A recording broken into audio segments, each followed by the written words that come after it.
Jadi kalau kita lihat angka, ini yang ada di Bappenas tahun 2019 untuk rencana ya PJMN yang 2020 sampai 2024. Pendekatannya adalah rumah tangga gitu. Jadi semula itu 54,1%, jadi 70%. Jadi dari situ angka-angka tersebut kita lihat keberadaan pada tahun 2020 jumlah rumah tangga yang belum memiliki rumah layak itu ada 7,8 juta. Dari 2020 ke 2024 itu ada pertambahannya 3,2 juta. Gitu. Jadi total kebutuhan rumah tangga 11 juta.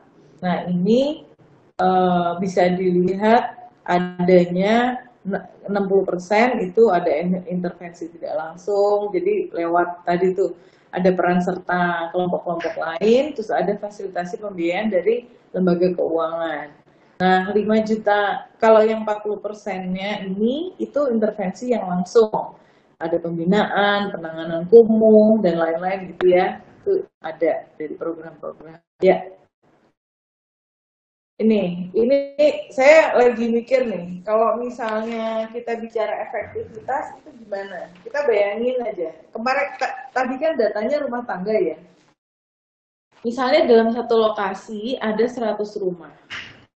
Dari data Indonesia itu yang didata adalah ada 70 rumah tangga gitu ya.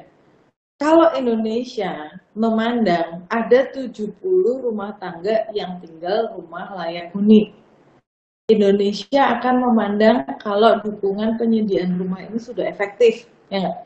Masalahnya di Indonesia itu tidak ada data stok rumah. Kalau dilihat di sini itu masih ada rumah kosong 30 unit. Jadi kenyataannya dukungan penyediaan rumah belum efektif.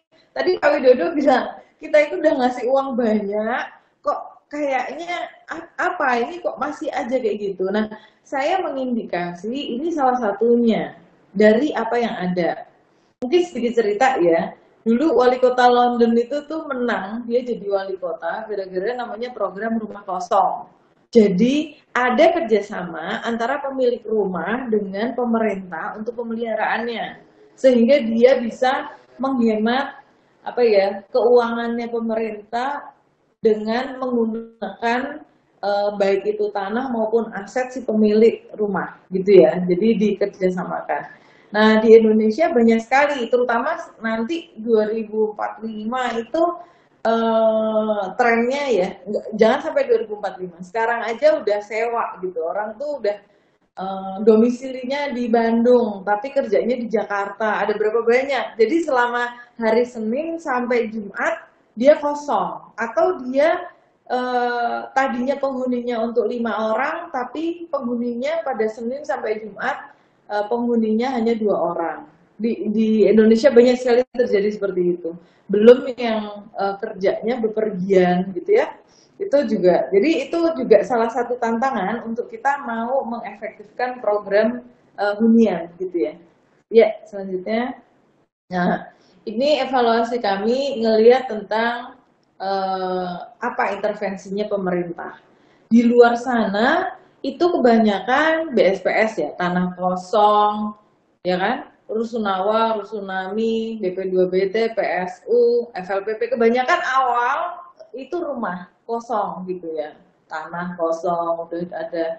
Nah di sini yang kanan itu ada yang belum diintervensi sama pemerintah, ada rumah toko, ada yang lantai 1 itu tanahnya tanah kelurahan, lantai 1 kantor kelurahan, atasnya hunian, itu kayaknya belum diintervensi, belum ada regulasinya. Apartemen rusun juga masih belum banyak gitu ya. Kos-kosan juga tergantung daerahnya ngatur atau tidak gitu. Jadi di luar sana masih banyak mengoptimalkan keberadaan apa ya rumah atau aset-aset yang sudah ada gitu. Jadi ada 2 tipe subsidi sebenarnya.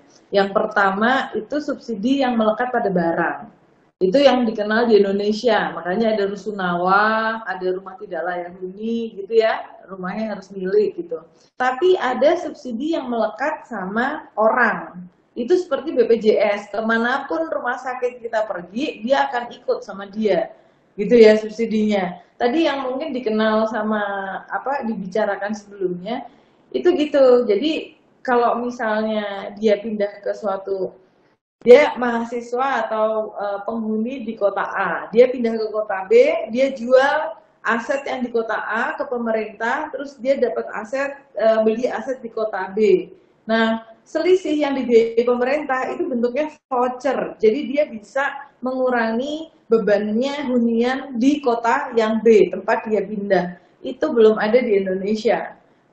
Jadi agenda housing voucher ini udah sejak kan ya 90-an kali ya apa tahun 2000-an tapi sampai hari ini masih belum ada.